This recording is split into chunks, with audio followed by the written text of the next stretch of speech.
قال رسول الله صلى الله عليه وسلم জাদ্দিদু ঈমানাকুম, নবী বলেন তোমরা তোমাদের ঈমান তাজা করো। সাহাবীরা বললেন কাইফা নুজাদ্দিদু ঈমানানা ইয়া রাসূলুল্লাহ, হুজুর কিভাবে আমাদের ঈমান তাজা করি? নবীজি বললেন বেশি বেশি লা ইলাহা ইল্লাল্লাহর আলোচনা করবা, তোমাদের ঈমান আল্লাহ তাজা করে দিবেন। ঈমানদার ঈমানদারকে ঈমানের দাওয়াত দিবেন, মানে ঈমান তাজা করার দাওয়াত দিবে। আর ঈমানদার বেঈমানকে দাওয়াত দিবে, মানে আল্লাহর প্রতি বিশ্বাস স্থাপনের দাওয়াত দিবে। আল্লাহর প্রতি ঈমান যে আনবো আমরা, এই ঈমান মানে বিশ্বাস। মৌলিকভাবে 6টা বিশ্বাসের নাম ঈমান। বলেন কয় বিশ্বাসের নাম ঈমান? সহিহ বুখারীর বর্ণনা 4777 নম্বর হাদিস।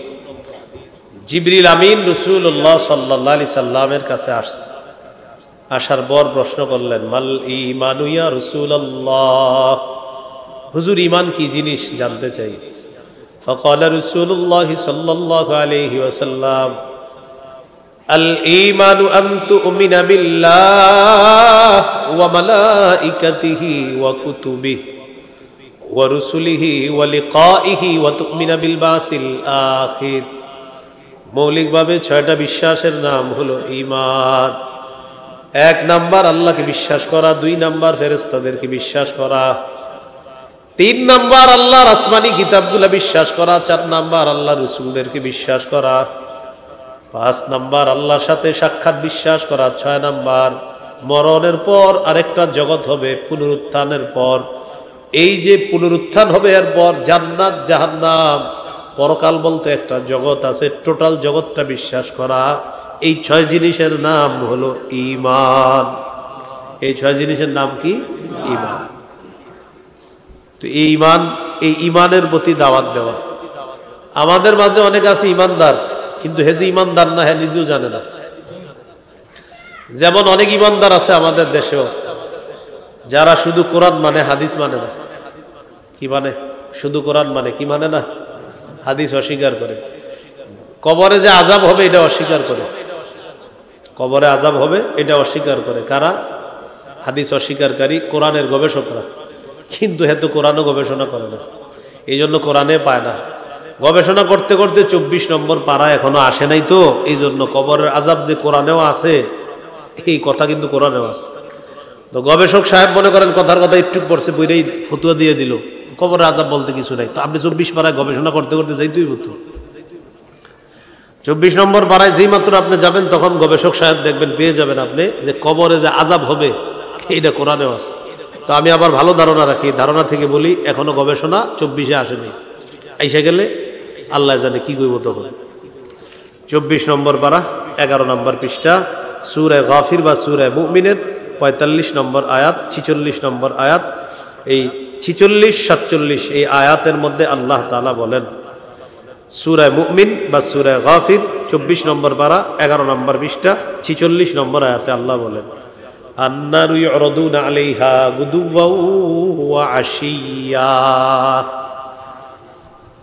ফেরাউন বাহিনীকে সকাল সন্ধ্যা আগুনের সামনে পেশ করা হবে। সকাল সন্ধ্যা আগুনের সামনে পেশ করা হয় ফেরাউন বাহিনীকে। সকাল সন্ধ্যা আগুনের সামনে পেশ করা হয় ফেরাউন বাহিনীকে। বলেন তো ফেরাউন বাহিনী এখন কোথায়? কবরের জগতে। কোথায় আছে?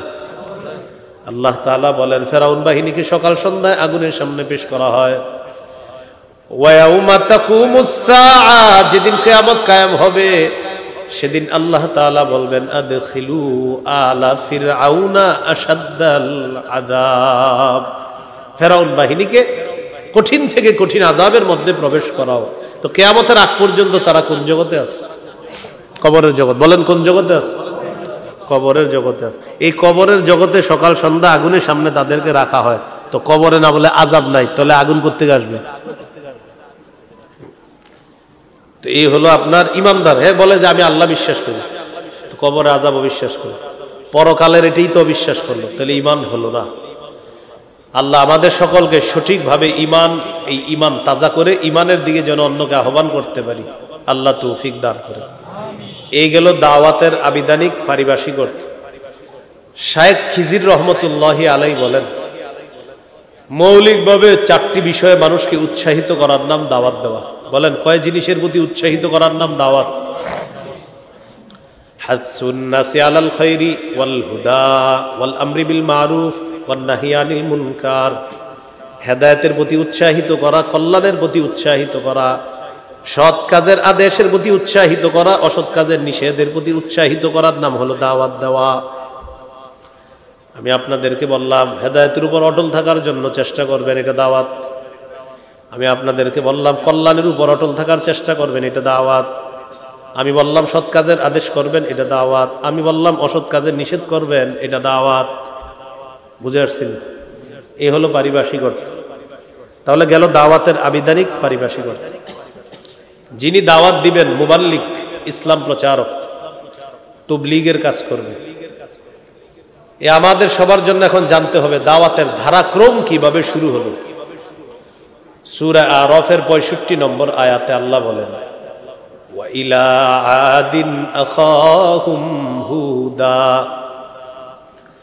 ক্বালা ইয়া কওমি ইবুদুল্লাহ মা লাকুম মিন ইলাহিন গায়রুহু।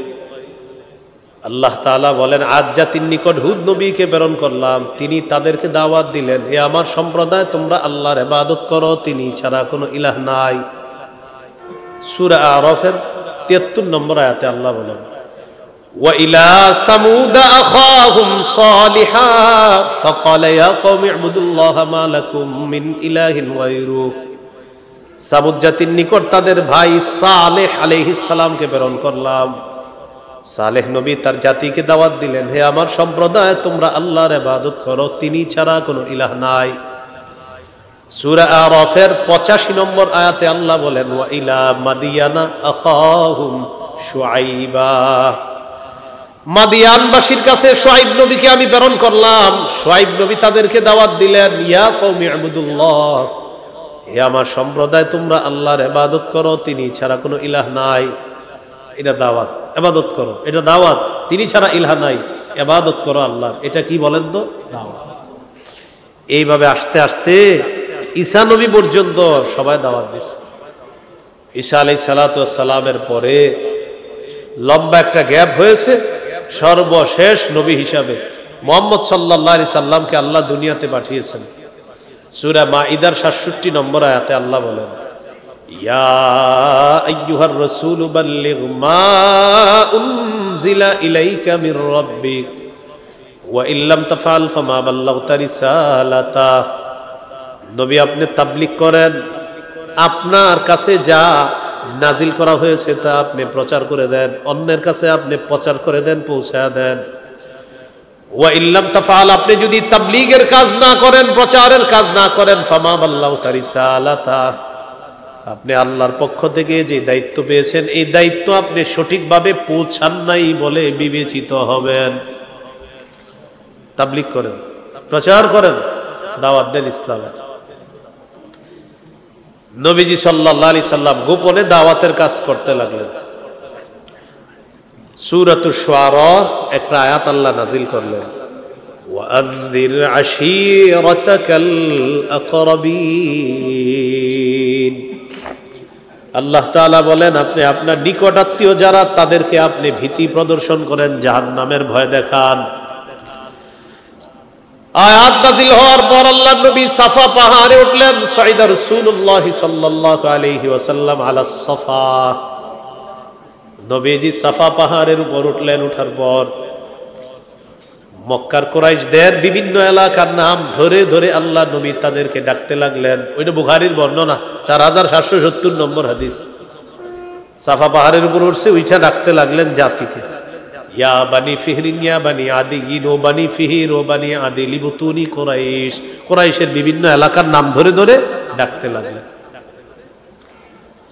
তো ডাকার পর মানুষ দলে দলে আসতে লাগলো। ফাজাআলা আর-রাজুলু ইযা লাম ইস্তাতি আন ইয়াখরুজা আরসালা রাসূলান লিয়ানজুরা মা হুয়া। যে ব্যক্তি আসতে পারে নাই, তিনি আরেকজনকে পাঠিয়ে দিছে যে যাও তো, মুহাম্মদ কেন ডাকতেছে একটু দেখো তো, সাল্লাল্লাহু আলাইহি ওয়াসাল্লাম। তো দলে দলে মানুষ আসছে। ফাজাআ আবু লাহাব ওয়া কুরাইশ, আবু লাহাব আসছে আর কুরাইশরাও আসছে। নবীজি সকলকে লক্ষ্য করে বললেন, আরাইতাকুম লাউ আখবারতুকুম আন্না খাইলান বিল ওয়াদি তুরিদু আন তুগীরা আলাইকুম কুনতুম মুসাদ্দিকিয়া। ও আমার সম্প্রদায়, ও আমার জাতি, তোমরা বলো, আমি যদি তোমাদেরকে বলি এই পাহাড়ের পিছনে একদল শত্রু সেনা অপেক্ষা করতেছে, যারা তোমাদের উপর অতর্কিত হামলা চালাবে, আমার কথা কি তোমরা বিশ্বাস করবা? সবাই এক বাক্যে জবাব দিছে, ক্বালু না'আম মা জাররাবনা আলাইকা ইল্লা সিদকা। সবাই বললেন, হ্যাঁ, তোমাকে আমরা পরীক্ষা করে দেখেছি, তুমি সত্য ছাড়া কখনো মিথ্যা কথা বলো না, আজকেও তুমি বলবা না, এটাই আমাদের বিশ্বাস। এই স্বীকৃতি কারা দিছে? কাফেররা। কারা? কাফেররা। এবার দেখবেন 180 ডিগ্রি পোল্টিটা নেয় কিভাবে, দেখেন কি বললো, যে তুমি সব সময় সত্য কথা বলো। তো নবীজি বললেন, ফাইন্নী নাযীরুল লাকুম বাইনা ইয়াদাই আযাবিন শাদীদ। এক আল্লাহকে আল্লাহ মেনে নাও, আল্লাহকে যদি আল্লাহ না মানো, আমি তোমাদেরকে কঠিন আযাবের ভয় দেখাচ্ছি, যন্ত্রণাদায়ক আযাবের ভয় দেখাই, কঠিন আযাবের ভয় দেখাই, কঠিন আযাবের ভয় দেখাইতেছি। আল্লাহকে আল্লাহ মানো, যদি না মানো কঠিন আযাব তোমাদের উপর আসবে। আবু লাহাব দাঁড়ায় বলতেছে, তাব্বান লাকা সাইরাল ইয়াউম আলিহাদা জামাতানা। মুহাম্মদ, তোমার পুরাটা দিন ধ্বংস হোক। সবাই বলেন নাউজুবিল্লাহ। তুমি এই কারণে আমাদেরকে একত্রিত করেছো। রাসূলুল্লাহ সাল্লাল্লাহু আলাইহি সাল্লাম একটু আগে তাদের কাছ থেকে স্বীকৃতি নিলেন। স্বীকৃতি নেওয়ার পর বললেন, আমি তোমাদেরকে ভয় দেখাই। তারা বলল, আমাদেরকে কি এই কারণে ডাকছো?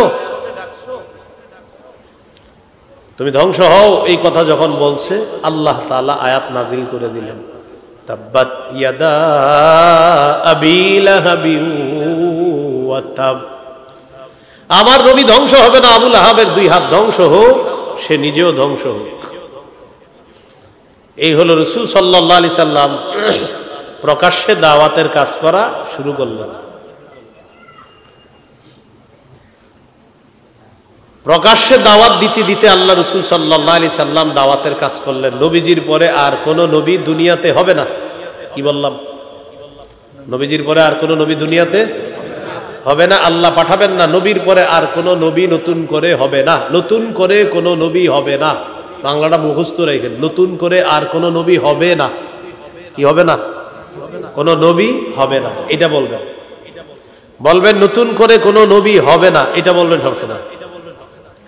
আসবে না এটা বললেন না, বলবেন হবে না। আসবে না বললে একদম প্রতারক আপনাদেরকে বলবে ঈসা নবী তো আসবে। প্রতারক আপনাকে বলবে ঈসা নবী আসবে, তখন বলবেন প্রতারণা করার এই জাতীয় ফাইজলামি করো না, যে ঈসা নবী আসবে। ঈসা নবী আসবে, দুনিয়াবি মৃত্যু বাকি আছে, এটা পালন করার জন্য আল্লাহ তাকে দুনিয়াতে আনবেন, তাকে মৃত্যু দিবে, দুনিয়াবি বিধান ঈসা নবীর উপর প্রয়োগ হবে, এই জন্য আসবে। তা আসলে তোমার সমস্যা কি? ঈসা নবী আমগো নবীর আগে নবী হয়ে গেছেন, নতুন করে তিনি নবী হবে না। এই জন্য বারবার বলছি বাংলাটা, নতুন কোন নবী হবে না, এটা মনে রাখবেন। এটা কেন বলবেন বারবার? প্রতারক চক্র যারা আছে এরা আপনাকে প্রতারণা দিতে চাইবে। আপনি বলে দিবেন, ভাই এত কিছু বুঝি না, আমগো নবীর পরে নবী হয় নাই, হবে না। যদি তুমি ইনি বিনি বলো, আমাদের নবীর পরেও কোনো নবী হতে পারে, আর সেটা যদি তোমাদের গুরুদাসপুরের কেউ হয়, সে কাফের, তুমিও কাফের, তার অনুসারী যারা সব কাফের, যারা সমর্থন করবে তারাও কাফের। তাহলে বলেন, আমাদের নবীর পরে আর কোনো নবী হবে না। আবার আমাদের নবীর পরে আর কোনো নবী হবে না বলবেন। প্রতারক আপনারা বলবে হবে না, না আসবে না, আপনি বলবেন হবে না, হবে না, হবে না, হবে না। সে বলবে আপনার পেঁচে ফেলাইতে পারবে না, ওই যে হবে না বলতেছেন। আল্লাহ আমাদেরকে মনে রাখার তৌফিক দান করে। তো রাসূলুল্লাহ সাল্লাল্লাহু আলাইহি সাল্লামের পরে আর নবী হবে না, সহিহ বুখারীর বর্ণনা 3535 নম্বর হাদিস। 3535 কত হয়? 3535। قال رسول الله صلى الله عليه وسلم إن مثلي ومثل الأنبياء من قبلي كمثل رجل بنى بيتا ফাআহসানাহু ওয়া আজমালা ইল্লা মাউদিআ লাবিনাতিন ফি জাওিয়া। নবী বলেন, আমার আর আমার পূর্ববর্তী নবীদের দৃষ্টান্ত এমন এক ব্যক্তির মতো, যে ব্যক্তি একটা ঘর বানিয়েছে, ঘরটা সুন্দরভাবে সাজিয়েছে, ঘরের কোনায় একটা ইটের জায়গা ফাঁকা আছে। বলেন তো, ইটের জায়গা ফাঁকা থাকলে ঘর সমাপ্ত নাকি অসমাপ্ত? সুন্দর ঘর, ইটের একটা জায়গা ফাঁকা। ফাজাআলান নাসু ইয়াতুফুনা বিহি ওয়া ইয়াজাবুনা লাহু ওয়া ইয়াকুলুনা হাল্লা উদিয়াত হাদিহিল লাবিনা। মানুষ ঘরের চারদিকে ঘুরতে থাকে আর আশ্চর্য হয়, এত সুন্দর একটা ঘর, কিন্তু ঘরের কোনায় যখন ইটটা না দেখে তখন তারা আরো বেশি আশ্চর্য হয়, এত সুন্দর একটা ঘর, ইটটা কেন লাগানো হলো না? সামিয়ানার নিচে যারা আছেন বুঝতেছেন তো বয়ান? এখানে যারা আছেন বুঝতেছেন তো? আপনারা বুঝলে হবে। তো একটা ইটের জায়গা ফাঁকা আছে, তাহলে ঘর অসমাপ্ত। সুন্দর একটা ঘর, ইটটা এক জায়গায় লাগানো হয় নাই, মানুষ আশ্চর্য হয়, আরে এত সুন্দর ঘরে ইট কেন লাগায় নাই? আমাদের নবী বলেন, আদম নবী থেকে ঈসা নবী পর্যন্ত নবুয়তের ঘর আল্লাহ সাজাইছে।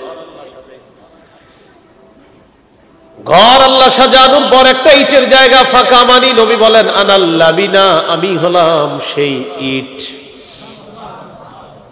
আনা খাতামুন নবিয়্যিন লা নবিয়্যা বাদি। নবীজি বলেন, আমি হলাম সেই ইট, আমার মাধ্যমে আল্লাহ তাআলা ওই ইটের জায়গা পূরণ করে নবুয়তের ঘরের সৌন্দর্যের সমাপ্ত করে দিয়েছে। আমি শেষ নবী হবে না, আমার পরে আর কোনো নবী সবাই সবাই আমার পরে আর কোনো নবী বলেন, আমাদের নবীর পরে বলেন আর কোন নবী হয় নাই, হবে না, হতে পারে না। কেউ যদি প্রতারণা করে কাফের, অনুসারী কাফের, সমর্থনকারী কাফের, সোজাই। এজন্য মাইকের সামনে দাঁড়ায় এটা বলার সুযোগ নাই যে বিভিন্ন দল, আহমদিয়া মুসলিম জামাত, আহমদিয়া মুসলিম জামাত আমাদের নবীর পরে আর কোন নবী নাই, এরপরে যদি কেউ মনে করে নবী, তাদের নাম মুসলিম কিভাবে হবে? কাফের জামাত। মুসলিম জামাত হতে পারে। কুমিল্লা এক জায়গায় ঝামেলাটা 2-1 বছর আগে হয়ে যাইতেছিল, পরে বন্ধ হয়েছে মনে হয়। এক জায়গায় অলরেডি ব্যানার ট্যানার লাগাই দিয়েছিল, আল্লাহ বাঁচাইছে, ওলামায়ে কেরাম সচেতন ছিল, এক জায়গায় পুরো ব্যানার লাগাই দিয়েছিল। তাহলে কি শিখলাম? আমাদের নবীর পরে আর নবী হবে না। এখন নবীজির কাজটা কে করবে? তো নবীজির কাজটা করবে উম্মত। এই দায়িত্ব নবীজি দিয়ে গেছেন সবাইকে। সহিহ বুখারীর বর্ণনা 3461 নম্বর হাদিস। قال رسول الله صلى الله عليه وسلم بلغوا عني ولو آية। নবীজি বলেন, আমার পক্ষ থেকে একটা আয়াত যদি জানো, এই আয়াত অন্যের কাছে পৌঁছে দাও। একটা আয়াত যদি জেনে থাকো, অন্যের কাছে পৌঁছে দাও, তাবলীগ করে দাও, প্রচার করে দাও। তাহলে প্রচারের দায়িত্ব, তাবলীগের দায়িত্ব এখন আমাদের সবার। কিসের দায়িত্ব? ইসলাম প্রচার, মানুষের কাছে কোরআন সুন্নাহ প্রচার, বিশুদ্ধ কথাগুলো মানুষের কাছে পৌঁছায়া দেওয়া, এটা আমাদের দায়িত্ব। মানুষকে হত্যা করা, কারো উপরে ছুরি চালায়া দেওয়া, ঘুমন্ত মানুষকে হত্যা করা, এটা কিন্তু তাবলীগ না। এটা কি না? যারা চুপ ছিলেন, মানে আপনাদের মতে এটা ঠিক, আপনারা চুপ থাকেন কা? আর এই কথা কেউ কারো গায়ে নিবেন না। যদি গায়ে নেন, বুঝবো আপনি ওই দলের, এবং আপনি হত্যাকে সমর্থনকারী, আপনি ঘুমন্ত মানুষ হত্যাকে সমর্থনকারী। এই সমর্থনের কোনো সুযোগ নাই। এটা শিখাইছে নবীজি।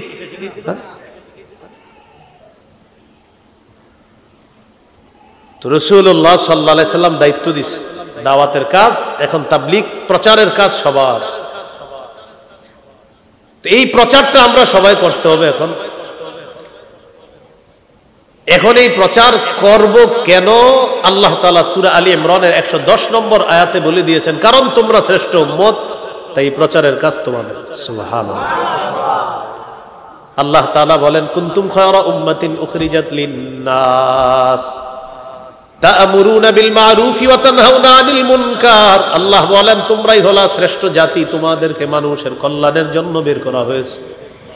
তা'মুরুনা বিল মা'রুফি ওয়া তানহাউনা আনিল মুনকার, তোমরা সৎ কাজের আদেশ করবা, অসৎ কাজের নিষেধ করবা। সৎ কাজের, অসৎ কাজের, সৎ কাজের আদেশ আর অসৎ কাজের নিষেধ করব বলেই আল্লাহ বলেন তোমরা শ্রেষ্ঠ জাতি। তাহলে তাবলীগ বা প্রচারের দায়িত্ব এখন সবার। আপনি মসজিদে যাইতেছেন, একজনে বললেন ভাই নামাজে চলেন, এটা সৎ কাজের আদেশ। একজনে অশ্লীল কিছু দেখতে দেখলেন, আপনি বললেন ভাই এটা দেখো না, এটা অসৎ কাজের নিষেধ। আপনি আপনার স্ত্রীকে পর্দা করতে বললেন, এটা সৎ কাজের আদেশ।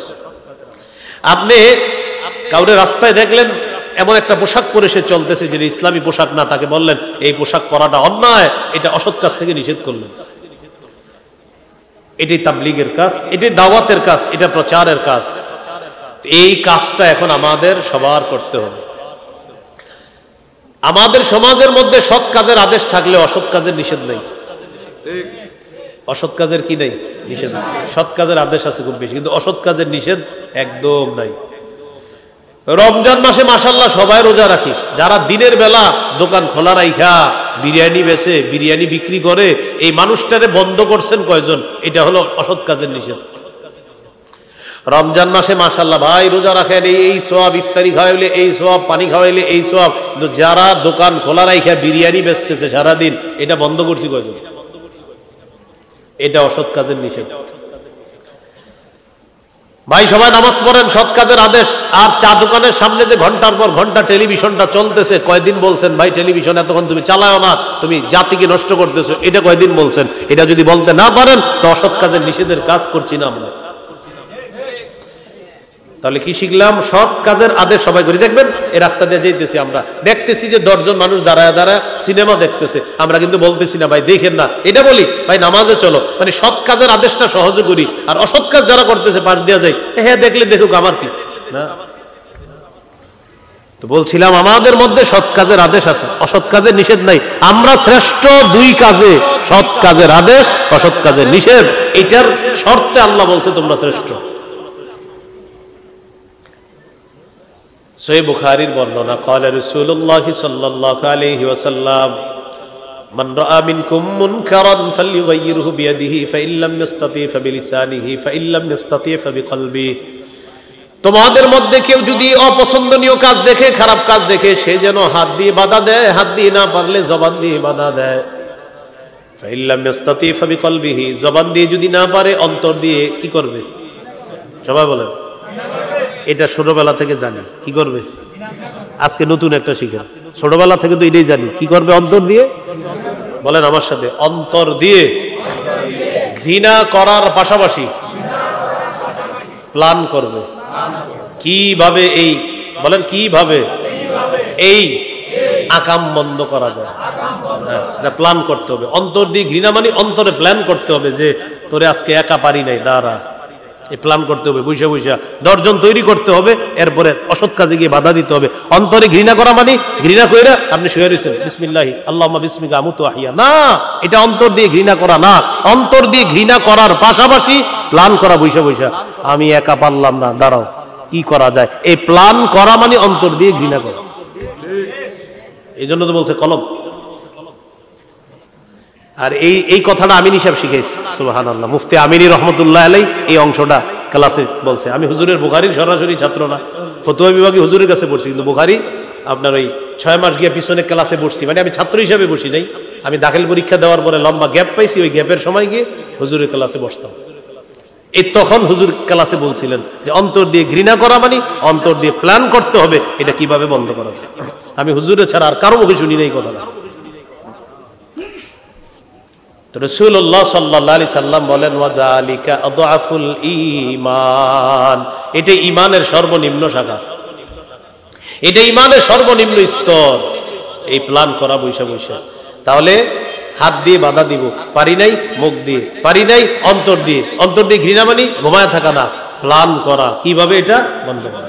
এটা হলো অন্তর দিয়ে ঘৃণা। এটা হুজুরের ছাড়া আর কারো কাছে আমি এই সুন্দর কথাটা পাইনি, প্ল্যান করা। আল্লাহ তাআলা আমাদেরকে সৎ কাজের আদেশ, অসৎ কাজের নিষেধ উভয়টা যেন আমরা করতে পারি, আল্লাহ তৌফিক দান করুন। এইগুলো আপনার দাওয়াতের ভূমিকা, আবিধানিক পারিভাষিক অর্থগুলো, আর এটা হলো ভূমিকা। এইভাবে দাওয়াত শুরু হলো, কাজটা আমাদেরকে নবীজি দিয়ে গেলেন। আমরা যে দাওয়াতের কাজ করব, মুবাল্লিগ ইসলাম প্রচার করব, দায়ী, খতিব, বক্তা, ওয়াজ যারা আছি সবাই, ইমাম সাহেব, মসজিদের খতিব, এই ওয়াজের ময়দানের খতিব, বক্তা, আলোচক, মুবাল্লিগ, ইসলাম প্রচারক, আমাদের গুণাবলী থাকতে হবে কয়েকটা, মৌলিক 9টা গুণ সবার মাঝে থাকতেই হবে। কয় গুণ? 9 গুণ। 1 নম্বর আল ইখলাসু ফি আমালি, আমি যে দাওয়াতের কাজ করব এই কাজের মধ্যে ইখলাস থাকতে হবে, এটা 1 নম্বর। সূরা জুমারের 11 নম্বর আয়াতে আল্লাহ বলেন, কুল ইন্নী উমিরতু আন আ'বুদাল্লাহা মুখলিসাল লাহুদ্দিন, 23 পারা 19 নম্বর পৃষ্ঠা, সূরা জুমার 11 নম্বর আয়াত।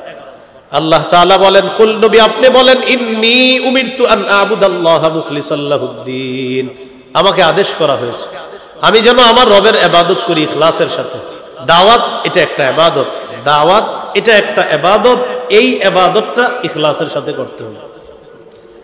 নাসাইর হাদিস 3140 নম্বর হাদিস, قال رسول الله صلى الله عليه وسلم إن الله لا يقبل من العمل إلا ما كان له خالصا, আল্লাহ তাআলা ততক্ষণ আমল কবুল করেন না যতক্ষণ আমলটা ইখলাসের সাথে না করবে। নবীকে প্রশ্ন করলেন, ইয়া রাসূলুল্লাহ, এক ব্যক্তি আল্লাহর রাস্তায় লড়াই করেছে, 2 উদ্দেশ্য, সওয়াব কামাই করা আর হলো বাহবা কামাই করা, লোকটা বড় মুজাহিদ, মানুষ বলবে এই 2 নিয়তে সে জিহাদ করছে। হুজুর সে কি পাবে? নবীজি বললেন, লা শাইআ লাহু, সে কিছুই পাবে না। আ'আদাহা সালাসা মাররাত, 3 বার প্রশ্নটা করলেন। নবীজি বললেন, লা শাইআ লাহু, লা শাইআ লাহু, লা শাইআ লা, কিছুই পাবে না, কিছুই পাবে না, কিছুই পাবে না। আলোচক ওয়াজ করে, মুবাল্লিগ ইসলাম প্রচার করে, দায়ী দাওয়াত দেয়, আর মনে মনে নিয়ত, 1 আল্লাহ সওয়াব দিবে, 2 নাম্বার মানুষ আমারে বলবে বাবা রে বক্তা একখান পৃথিবীতে, খালাস, কিচ্ছু সওয়াব পাবো না। হ্যাঁ, নিয়ত যদি এটা থাকে তো এইটাই তো নিয়ত, ওয়াজ তো এর লিগেই করি, একটা সওয়াব, আরেকটা হলো কি পৃথিবীবাসী চিনুক আমাকে, জানুক, এটাই।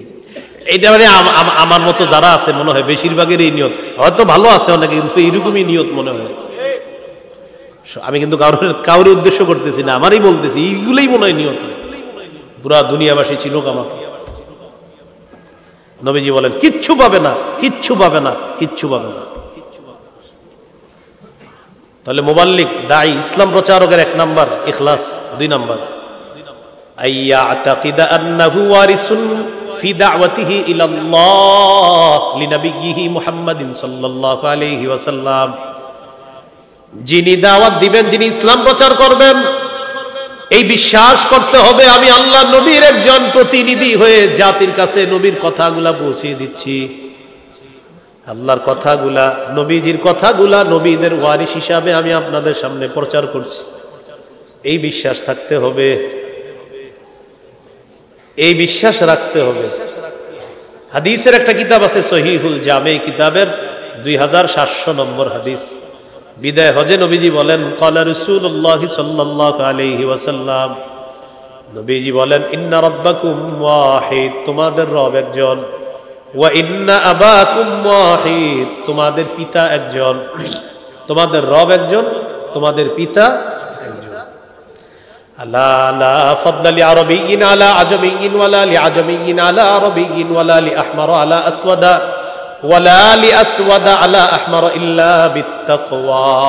শোনো, আরবের উপর অনারবের, অনারবের উপর আরবের, সাদা মানুষের উপর কালা, কালা মানুষের উপর সাদা মানুষের কোনো শ্রেষ্ঠত্ব নাই, তাকওয়ার ভিত্তিতে হবে শ্রেষ্ঠ। কালো হোক, সাদা হোক, আরবি হোক, আজমি হোক, যার তাকওয়া বেশি সে আল্লাহর কাছে সবচেয়ে শ্রেষ্ঠ। এই কথা বলার পর নবীজি বললেন, আলা হাল বাল্লাগতু, আমি কি আমার দায়িত্ব পালন করছি? আরে আওয়াজটা খালি বাড়তেছে ভাই, আওয়াজ বাড়তেছে, আওয়াজ বাড়তেছে।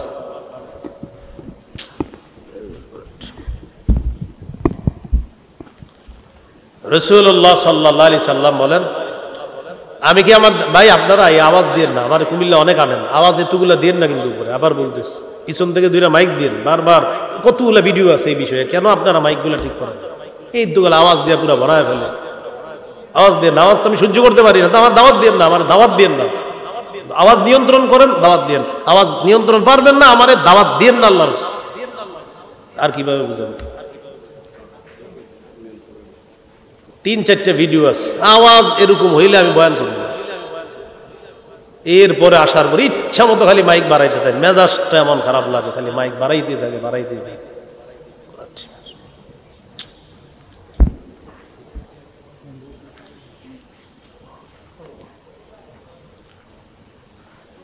রাসূলুল্লাহ সাল্লাল্লাহু আলাইহি সাল্লাম বলেন, আলা হাল বাল্লাগতু, আমি কি আমার দায়িত্ব পৌঁছিয়েছি, পালন করেছি?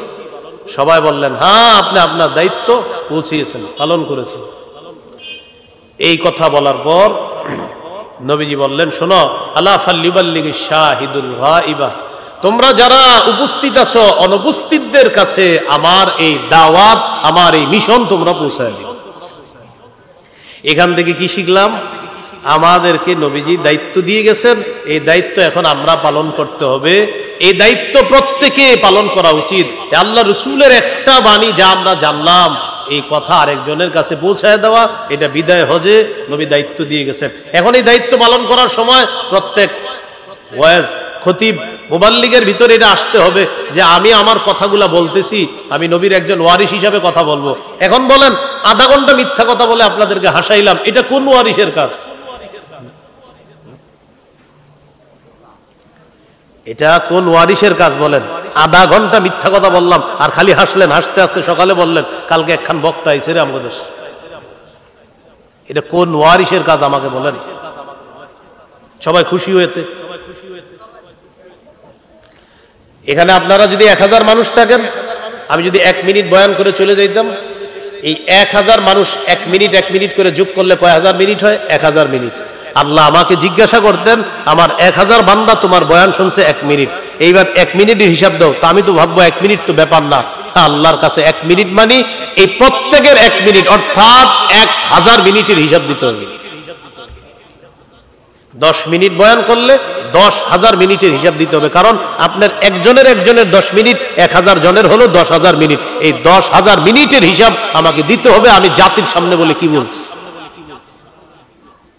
তাহলে আধা ঘন্টা হাসাইলাম, সেটার কি হিসাব হবে বলেন?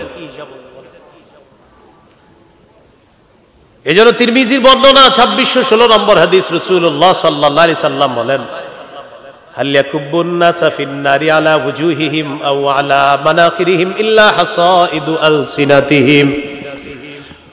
তোমাদের বেশিরভাগ মানুষ শুধু জিহ্বার অপরাধের কারণে মাথাটা নিচে, পাগুলা উপরের দিকে দিয়ে ধাক্কাইতে ধাক্কাইতে জাহান্নামে নিক্ষেপ করবে, শুধু জিহ্বার অপরাধ। তিরমিজির হাদিস 2406 নম্বর হাদিস, রাসূলুল্লাহ সাল্লাল্লাহু আলাইহি সাল্লামকে জিজ্ঞাসা করলেন, মান নাজাত, হুজুর মুক্তির উপায় কি? নবী বললেন, মুক্তির উপায় 3টা। 1 নাম্বার, আমসিকা আলাইকা লিসানাক, জবান নিয়ন্ত্রণ করো, এটা তোমাকে জাহান্নামে নিতে পারে, এটা নিয়ন্ত্রণ রাখবা, জান্নাতে নিবে জবান। তাহলে আলোচক, খতিব, ওয়াজ, এদের 2 নাম্বার গুণ হলো সেটা বিশ্বাস করতে হবে, আমি নবীর ওয়ারিস, আমি একটা কথাও মিথ্যা কথা বলতে পারবো না, সমস্ত কথাগুলা যাচাই বাছাই করে জাতির সামনে আমার বলতে হবে। 2। 3 নাম্বার, ওই মিথ্যা কথা বললে আবার বলানো হয়, এইভাবে বলে, কয় মাহফিল একটু জমাইলাম, কি করলাম, মানে মিথ্যা কথা বইলা জাতি আবার বলে একটু, হুজুর এদিক সেদিক বইলে একটু জমান। আয়োজকরা অনেক সময় বলে, হুজুর আমার জীবনেও কয় না, কইলে একটু ঝামেলা হইবে, তো এমনি বলে আপনার, হুজুর এটা সেটা বইলে একটু জমান, এটা সেটা বইলে একটু জমান, আয়োজক ওইরকম। আল্লাহ আমাদেরকে হেফাজত করেন। 3 নাম্বার, পরিবর্তন করতে হবে, এই মাঠ পরিবর্তন করতে হবে। রক্ত যতদিন আছে শরীরের মধ্যে, ইনশাল্লাহ কোরআন সুন্নাহর বিপ্লবের দেশে ঘটবে ইনশাল্লাহ, ঘটতেই হবে ইনশাল্লাহ। ওইগুলা চলবে না, ওই জাতির বৈশা বৈশা আধা ঘন্টা মিথ্যা কথা, যেখানে দেখবো পরের বয়ান আমি বলবো সেই আধা ঘন্টা মিথ্যা কথা ছিল, এটা কোনো কিতাবে নাই, বলে দিব সোজা হিসাব। 3 নাম্বার গুণ দায়িত্ব, যিনি দাওয়াত দিবেন তিনি আইয়াকুনা সাবিতা, নবিচল ভাবে দাওয়াত দিতে হবে। সূরা আনকাবুতের 14 নম্বর আয়াতে আল্লাহ বলেন, ওয়ালাকাদ আরসালনা নূহান ইলা কওমিহি ফালাবিথা ফীহিম আলফা সানাতিন ইল্লা 50 আমা। আমি নূহ নবীকে তার জাতির মাঝে প্রেরণ করেছি, তিনি 900 বছর, 950 বছর দাওয়াত দিয়েছেন। 50 বছর কম, 1000 বছর দাওয়াত দিছে, অবিচল ভাবে দাওয়াত দিছে, আর খালি পালাইছে জাতি, দাওয়াত দিছে জাতি পালাইছে। এরপরেও তিনি 950 বছর বলছেই আল্লাহর দিকে ইবাদত, আল্লাহর দিকে আসো, আল্লাহর দিকে আসো, জাতি খালি পালাইছে, কিন্তু তিনি দাওয়াত দিতেই থাকছে। এটা 3 নাম্বার। সঠিক কথাগুলো বলার পরে যদি মনে করেন সব যাইয়া একজন থাকে, একজনই বলতে হবে, একজনও যদি না থাকে শেষে বলতে হবে, ভাই মাইকে যারা যারা শুনতেছেন আপনারা আমার কথাগুলো শুনেন, আল্লাহ বলছে এটা, রসুল বলছে এটা, কেউ থাকুক বা না থাকুক এরপরে এটা বলতে হবে। কারণ হক কথা বললে জাতি যে পালায়ন করে এটাও তো কোরআনে আছে। এবার আপনারা কোন ধরনের শ্রোতা নিজেদেরকে একটু ভাববেন। মাশাআল্লাহ আপনারা ভালো শ্রোতা, আশা করি এখানে কোরআন সুন্নাহ শুনতে আসছেন। আর যদি মিথ্যা কথা শুনতে যান তো বোঝা যাবে হকের কথা শুনলে যে মানুষ পালায়া বেহকে যায় সেটাও প্রমাণ হবে। এইগুলো 3 নাম্বার। আরেকটা দৃষ্টান্ত শোনেন, সহিহ বুখারী 240 নম্বর হাদিস। রাসূলুল্লাহ সাল্লাল্লাহু আলাইহি সাল্লাম কাবা চত্বরে নামাজ পড়তেছে, আল্লাহু আকবার, পাশে কাফেররা বসে রয়েছে। একজনে হঠাৎ বলল, আইয়ুকুম ইয়াজিউ বিসালা জাজুরি আলি ফুলান, অমুক এলাকায় গিয়ে ওটের নারী বুড়ি রক্ত পায়খানা কে আনতে পারবা? আইনা ফায়াদাহু আলা যহরি মুহাম্মদ ইদা সাজাদা, মুহাম্মদ যখন সিজদায় যাবে তার পিঠের উপরে ওটের পায়খানা নারী বুড়ি রাইখা দিবা। উকবা নামে একজন দাঁড়াইছে, এই পাপিষ্ঠ সত্যি সত্যি ওটের নারী বুড়ি আর পায়খানা নিয়ে আসছে। রাসূলুল্লাহ সাল্লাল্লাহু আলাইহি সাল্লাম সিজদায় গেছে, সে সত্যি সত্যি নবীর কাঁধের উপরে ওঠে নারী বুড়ি পায়খানা রেখে দিচ্ছে।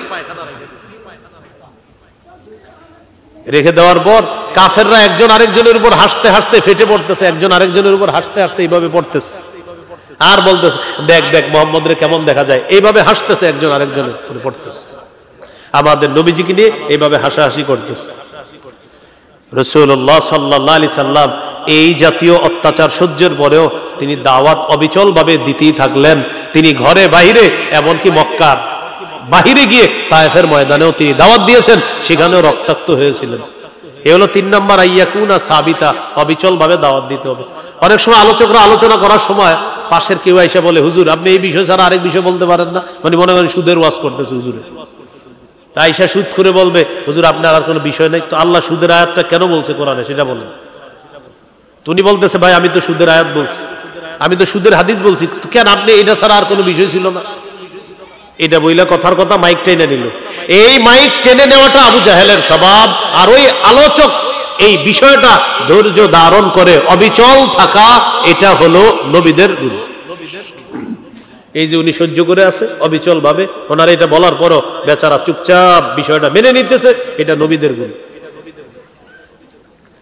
4 নাম্বার, কথার কষ্ট কর্মের কষ্ট সহ্য করতে হবে। কথার কষ্ট কর্মের কষ্ট।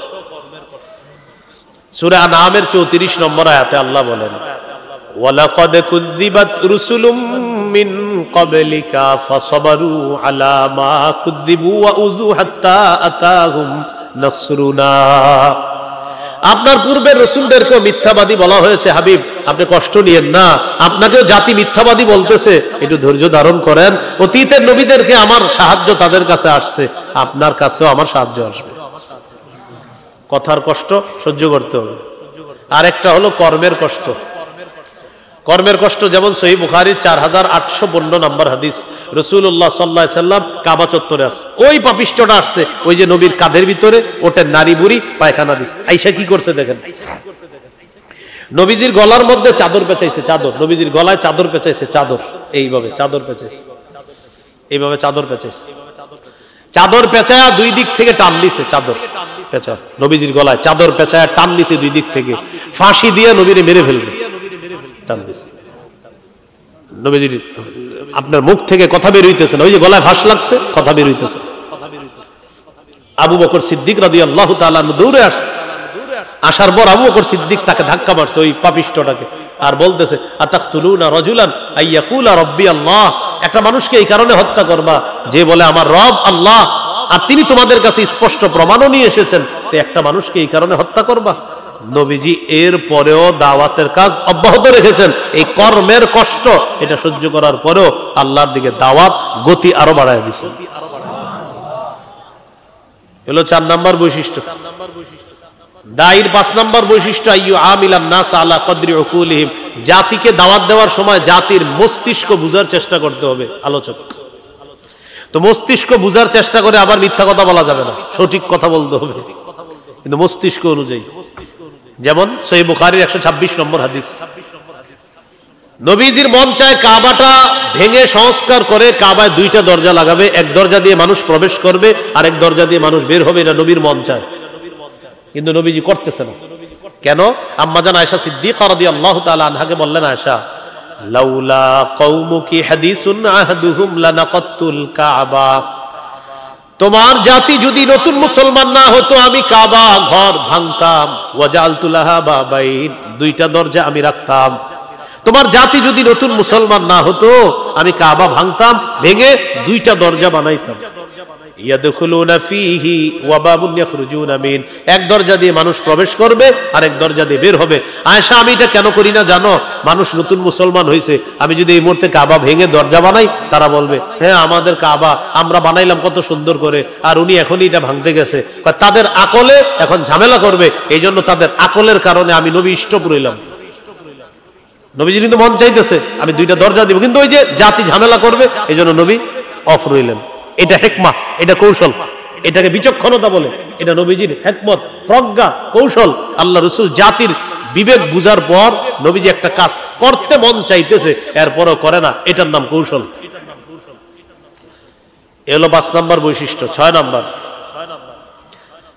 আইয়াকুনা আলিমান বিশরিয়াতিল্লাতী ইয়াদউ ইলাইহা, যে বিষয়ে দাওয়াত দিবেন এই বিষয়ের জ্ঞান থাকতে হবে। ঈমান ইয়াকিনের কথা বলবো যতটুকু সঠিক কথা বলতে হবে, বানায়া কিচ্ছু বলা যাবে না। গাছতের আদবে যা বলবো সব সঠিক কথা হতে হবে, বানিয়ে কিচ্ছু বলা যাবে না। শিখবো কার কাছ থেকে? আলেমদের কাছ থেকে শিখতে হবে। সূরা বনী ইসরাঈলের 36 নম্বর আয়াতে আল্লাহ বলেন ইন্নাস সামআ ওয়াল বাসারা ওয়াল ফুআদা কুল্লু উলাইকা কানা আনহু মাসউলা, চোখ, কান, অন্তর এগুলোর ব্যাপারে জিজ্ঞাসা করা হবে। সূরা ইয়াসিনের 65 নম্বর আয়াতে আল্লাহ বলেন আল-ইয়াউমা নাখতিমু আলা আফওয়াহিহিম ওয়া তুকাল্লিমুনা আইদিহিম ওয়া তাশহাদু আরজুলুহুম বিমা কানু ইয়াকসিবুন, আজ আমি তাদের মুখে মোহর মেরে দিব, তাদের হাত কথা বলবে, তাদের পা কথা বলবে। ভাই এই চামড়ার দিকে মাঝে মাঝে তাকাইবেন, দেখেন আমি আমার চামড়ার দিকে তাকায় একটা আয়াত পড়ি আর অনুবাদ করি। সূরা হামিম আস-সাজদা 20-21 নম্বর আয়াত, 24 পারা 17 নম্বর পৃষ্ঠার শেষ, 18 নম্বর পৃষ্ঠার শুরু। আল্লাহ বলেন হাত্তা ইযা মা জাউহা শাহিদা আলাইহিম সামউহুম ওয়া আবসারুহুম ওয়া জুলুদুহুম বিমা কানু ইয়ামালুন, সেদিন যখন তারা আগুনের সামনে আসবে তাদের কান, তাদের চোখ, তাদের চামড়া চামড়া চামড়া তাদের বিরুদ্ধে সাক্ষী দিবে। চামড়া চামড়া কি ভয়ঙ্কর বিষয়! দেখেন চামড়ার দিকে তাকায় চিন্তা করবেন, চামড়া তুইও সাক্ষী দিবি? একটু নিজে নিজে জিজ্ঞাসা করবেন। কিয়ামতের মাঠে ওই মানুষগুলা চামড়াকে জিজ্ঞাসা করবে লিমা শাহিদতুম আলাইনা, ও চামড়া তুইও সাক্ষী দিয়ে দিলি আজকে আমাদের বিরুদ্ধে।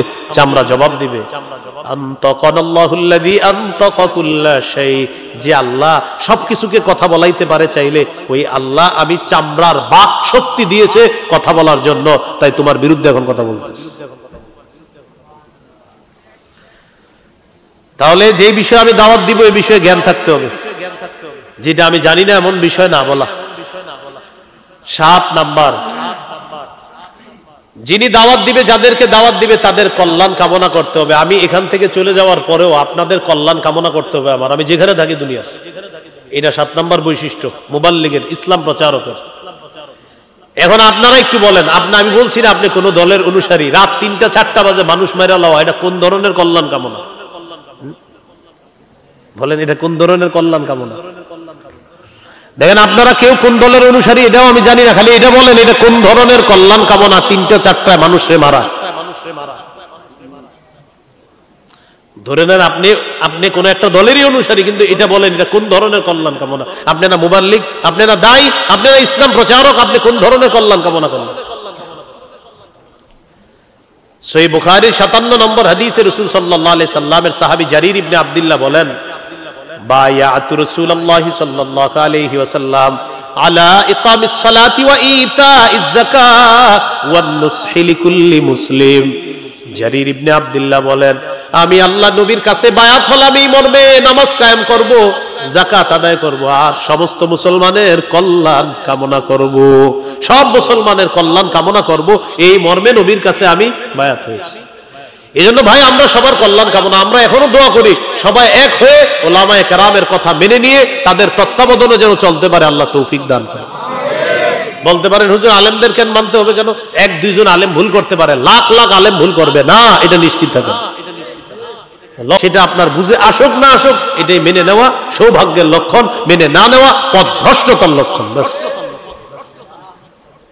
8 নাম্বার, যাদেরকে দাওয়াত দিব তাদের জন্য হেদায়েতের দোয়া করা।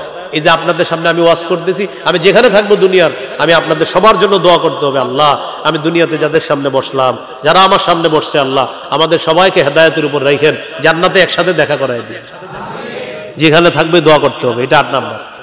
সহিহ বুখারীর বর্ণনা 2937 নম্বর হাদিস। নবীজিরে বললেন, হুজুর দাউস গোত্র আছে একটা আসদ, এরা নাফরমান, এদের বিরুদ্ধে বদদোয়া করেন। নবীজি বললেন, আল্লাহুম্মা হাদি দাউসান ওয়া আতি বিহিম, আল্লাহ দাউসকে আপনি হেদায়েত দান করেন, তাদেরকে ইসলামের পতাকা তলে নিয়ে আসেন। নবীজিরে বললেন বদদোয়া করতে, নবী করলেন দোয়া।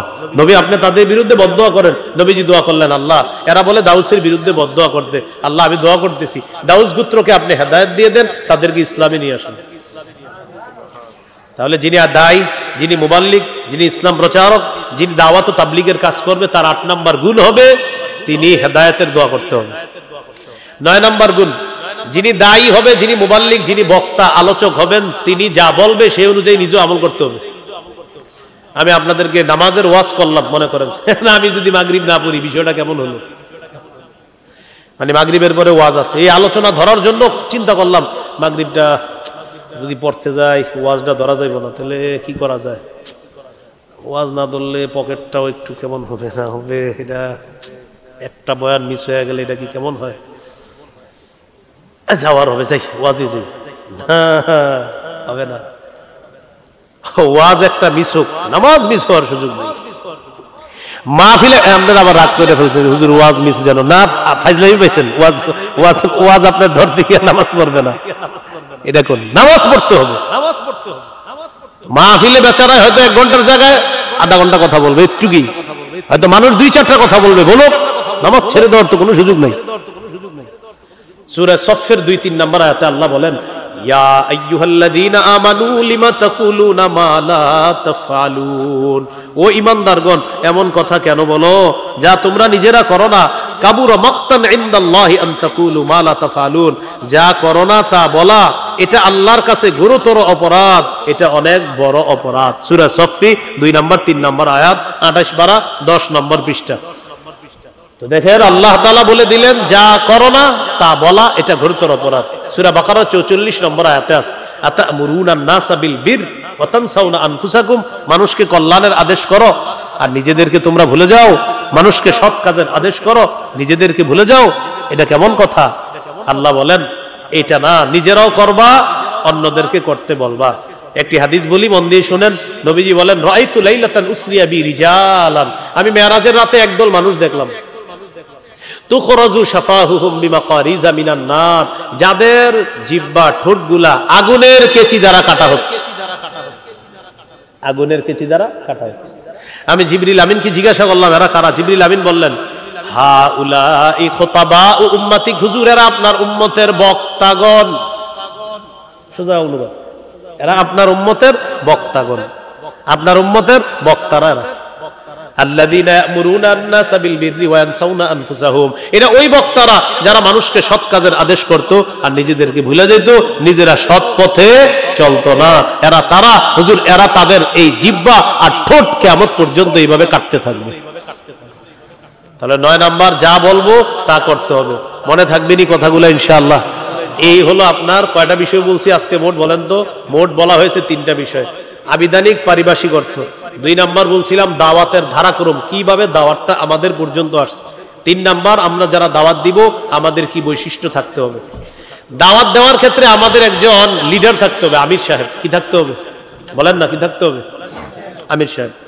আমিরের আনুগত্য ততক্ষণ করব যতক্ষণ আমির সাহেব নাফরমানির কোনো কথা না বলবে, যতক্ষণ আমির সাহেব অন্যায় কোনো কথা না বলবে, ততক্ষণ আমির সাহেবের কথা মানা যাবে। সহিহ বুখারীর একটি হাদিস বলছি, মন দিয়ে শোনেন। এই হাদিসটি যদি পারেন সবাই একটু মুখস্থ করে নেন। আপনার মাইক কিন্তু এখন ভালো হয়েছে, আপনি মনে হয় আমার রোগটা ধরতে পারছেন, বুঝছেন নি? এই যে এখন ঠিক আছে, এটা শুরু থেকে যদি রাখতেন দোয়াটা করে দিতাম। আচ্ছা ঠিক আছে, আল্লাহ আপনার ব্যবসায় বরকত দান করেন। এখন কেমনে জানি ঠিক করে লাইছে, এখন বুঝে লাইছে যে এর সমস্যাটা আসলে কি। তো আবার অন্য অন্য আলোচক যারা আছে মাশাআল্লাহ, মুফতি সাহেব এসে গেছে, উনিও হয়তো আবার অন্য মাইক দরকার ওনার। আমার এই নরমালে খুব ভালো লাগে। এই যে আপনারা যে এই জিনিসটা রাখলেন, এটা হইলে যে আমার এত ভালো লাগে, মন চায় যে তখন মনে হয় যে একটা ক্লাসের মধ্যে আছি আর বিষয়গুলা খাওয়ানো হইতেছে। আর আওয়াজ যখন হয় না তখন আমার মনে হয় যেটা রিমান্ডের মধ্যে আছে। আচ্ছা যাই হোক, শোনেন, রাসূলুল্লাহ সাল্লাল্লাহু আলাইহি সাল্লামের হাদিস, বুখারীর 4340 নম্বর হাদিস। এই হাদিসের মধ্যে আছে আলী রাদিয়াল্লাহু তাআলা আনহুর বর্ণনা। একদল সাহাবীকে নবীজি জিহাদে পাঠাইলেন, একজন আমির বানায়া দিলেন। একদল সাহাবীকে জিহাদে পাঠাবেন, একজন আমির বানায়া দিলেন। ও আমারহুম আইয়ুতিউহু, সবাইকে বললেন আমির সাহেবের আনুগত্য করবা, যা বলবে সব শুনবা। ফাগাদিবা, আমির সাহেবের রাগ উঠছে। আমির সাহেবের রাগ উঠছে। রাগ ওঠার পর আমির সাহেব সবাইকে বললেন, আলাইসা কদ আমারাকুম রাসূলুল্লাহি সাল্লাল্লাহু আলাইহি ওয়াসাল্লাম আন তুতিউনি, আচ্ছা রাসূল কি তোমাদেরকে হুকুম করে নাই আমার কথা মানার জন্য? আমির সাহেব বলতেছে। তো সবাই বললেন হ্যাঁ বলছে। তাহলে আমি এখন যা বলবো সব শুনবা? জি শুনবো। ইজমাউলি হাতবা, তোমরা লাকড়ি সংগ্রহ করে আনো। ফাজামাউ, তারা লাকড়ি সংগ্রহ করে আনছে। খুব বুঝেন, আমির সাহেব রাগ উঠছে। এবার আমির সাহেব বললেন আমি যা বলবো তা শুনবা, এখন তোমাদের পরীক্ষা হবে, লাকড়ি আনো। আনছে। আনার পর এবার আমির সাহেব বললেন আউকিদুহা নারো, লাকড়ির স্তূপের মধ্যে আগুন লাগায় দাও। ফাওকাদুহা নারো, আগুন লাগাই দাও। আগুন লাগানোর পর এবার আমির সাহেব বললেন উদখুলুহা, সবাই আগুনে ঝাঁপ দাও। এটা কোনো গল্প না, সহিহ বুখারী 4340 নম্বর হাদিস। মোট হাদিস সংখ্যা 7563টা। পকেটে উস্তাদ থাকলে এখনই মিলান। রাসূলুল্লাহ সাল্লাল্লাহু আলাইহি সাল্লাম বললেন আমির যা বলবে তা শুনবা। তো আমির সাহেবের রাগ উঠছে, লাকড়ি আনো। আনছে। আগুন লাগাও, জ্বালাইস। এবার আগুনে ঝাঁপ দাও সবাই, আমি আমির সাহেব যা বলবো সব শুনবা। সাহাবায়ে কেরাম রেডি হয়েছে ঝাঁপ দিতে। ফাহাম্মু, সবাই মানসিকভাবে প্রস্তুত ঝাঁপ দিবে। ঝাঁপ দেওয়ার আগে একজন আরেকজনের ফাজালা ইউমসিকু বাদুহুম বাদ, একজন আরেকজনের কই আসলে ঝাঁপ দিমু। একজন আরেকজন মানে কি, ফাজালা ইউমসিকু বাদুহুম বাদ, একজন আরেকজনের এইভাবে ধরতেছে আর বলতেছে ফারারনা মিনান নার ইলা রাসূলিল্লাহ, আরে আগুন থেকে বাঁচার জন্য নবীর কাছে আসছে, নবীর হাতে হাত রেখে ইসলাম গ্রহণ করলাম। সেই নবী আমির মানতে বলছে, মানে আগুনে ঝাঁপ দিতেও মানতে বলবে, এটা কেমন জানি লাগতেছে। আমরা তো আগুন থেকে বাঁচার জন্য মুসলমান হইছি, আগুনে কি আসলে ঝাঁপ দিমু? এরকম করতে করতে হাত্তা খামাদাতিন নার, আগুন নিভে গেছে। আলহামদুলিল্লাহ বলেন। সাকানা গদবুহু, আমির সাহেবের রাগও ঠান্ডা হয়ে গেছে। শুধু হযরত জিটটা 10 বছরেও ঠান্ডা হইল না। আমির সাহেবের রাগ ঠান্ডা হয়ে গেছে, আগুনও নিভে গেছে। ঘটনাটা নবীজির কাছে গেছে, হুজুর এমন এমন ঘটনা, আগুন জ্বালাইছিল, আমির সাহেব ঝাঁপ দিতে বলছিল, পরে আমরা ঝাঁপ দেই নাই, মানে দিব দিব দিব দেই নাই, আগুন নিভে গেছে। নবীজি বললেন লাউ দাখালুহা মা খারাজু মিনহা ইলা ইয়াউমিল কিয়ামা, আমিরের কথা শুই না, তারা যদি আগুনে ঝাঁপ দিত কিয়ামত পর্যন্ত আগুনই থাকতো, আগুন থেকে বের হতে পারত না। হাদিসের শেষে নবী বলেন ইন্নামাত তাআতু ফিল মারুফ, শোনো আমির যা বলবে তা শুনবা না। ন্যায়সঙ্গত কথা শুধু মানা যাবে আমিরের। আমির যদি অন্যায় কথা বলে, আমির যদি কোরআন সুন্নাহের অপব্যাখ্যা দেয়, তাহলে সেই কথা মানা যাবে না, শোনাও যাবে না। উলামায়ে কেরাম যদি বলে এইভাবে, লাখ লাখ আলেম বলতেছে কথার কথা যে ভাই এটা ভুল, এটা অন্যায়, আপনার বুঝে আসুক না আসুক, বাস মানতে হবে এটাই ভুল, এটাই অন্যায়, আমরা মেনে নিতে হবে। আমি আজকে ওয়াজ করছি, এই এলাকার 2-3 জন আলেম আমার সংবাদ পাঠান, হুজুর আপনার এই বলার মধ্যে 3-4টা ভুল ছিল। আপনি দেখেন আমি একটা স্ট্যাটাস দিব লম্বা, ভাই আমার ওই কুমিল্লার মাহফিলে 3টা ভুল হয়েছে, আমি ক্ষমা চেয়ে নিচ্ছি। কিন্তু আমার কি এতে কি লস হয়ে যাবে নাকি? এই যে মুফতি মাহমুদ সাহেব আমার ছোট ভাই, আমার কত ভুল ধরাই দিছে। আমি আমার চেয়ে ভালো আলেম, অনেক ভালো আলেম, সত্যি সত্যি সিরিয়ালের ছাত্র মাশাআল্লাহ, বাংলাদেশের এই বেফাক বোর্ডে কয়েকবার স্টার্ন করছে, আমি তো একবারও পারিনি। এখানে হযরতও আমার অনেক ভুল ধরায় দেয়, তো ভুল ধরাই দিলে আমি ভাই না নি ভুল, সমস্যা কি আমার? হ্যাঁ, এতে তো আমার সমস্যা না। আমাদের মাদ্রাসার মুতামিম সাহেব মুফতি হুসাইন সোহরাব সাহেব বয়সে আমার ছোট, উনি, কিন্তু উনি প্রায় সময় বিভিন্ন বিষয়ে যে এটা মনে হয় সঠিক হয় নাই, তো সঠিক হয় নাই বললে আমি সাথে সাথে মাইনা নি, আর ঠিকই বলছেন সঠিক হয় নাই। এখন কথা হলো আমি বলার মধ্যে ভুল হতেই পারে, ভুল হলে কেউ ধরিয়ে দিলে সেটা মেনে নেওয়া, এটা বুদ্ধিমানের কাজ। এই হলো মূল বিষয়। তাহলে 3টা বিষয়, শেষে আরেকটা হলো 4টা। দাওয়াতের আবিধানিক অর্থ, পারিভাষিক অর্থ। 2 নাম্বার দাওয়াতের ধারাক্রম, কিভাবে আমাদের পর্যন্ত দায়িত্বটা চলে আসছে। 3 নাম্বার কয়টা বৈশিষ্ট্য থাকতে হবে আমাদের, 4 নাম্বার, দাওয়াতের কাজে একজন লিডার লাগবে, একজন আমির লাগবে। এই আমির আবার শর্ত আছে মানার জন্য, নাফরমানিমূলক কোনো কথাবার্তা তিনি বলতে পারবে না, তাহলে ওই আমিরকে মানা যাবে। এবার এই সামিয়ানার নিচে যারা আছেন একটু হাত তোলেন, 2 হাত এইভাবে টান টান করে, মাশাআল্লাহ, টান টান করে। আমরা কি কিছু শিখতে পারছি? আলহামদুলিল্লাহ। হাতগুলা তো নামায়েন না, এইভাবে রাখেন, আমি একটু নামাই আর কি। শিখছেন? সবাই বলেন আরো জোরে। তো যেহেতু শিখছেন, তার মানে 2 দল মিলে কিছু শিখতে পারছি, আলহামদুলিল্লাহ। এখন একটা আমল দিব, এই আমলটা সবাই করবেন নি? প্রথমে একটু দোয়া করি, আল্লাহ আমি এখন যেই আমলটা তাদেরকে দিব, এটা যারা করবে তাদের সাথে আপনি আমাকে জান্নাতে দেখা করায় দিন। আমলটা হলো, আমি উঠার পরে কেউ আমার সাথে মুসাফা করার জন্য উঠবেন না, আর এই জায়গায় বসে থাকবেন, কেউ এখান থেকে নড়াচড়া করবেন না।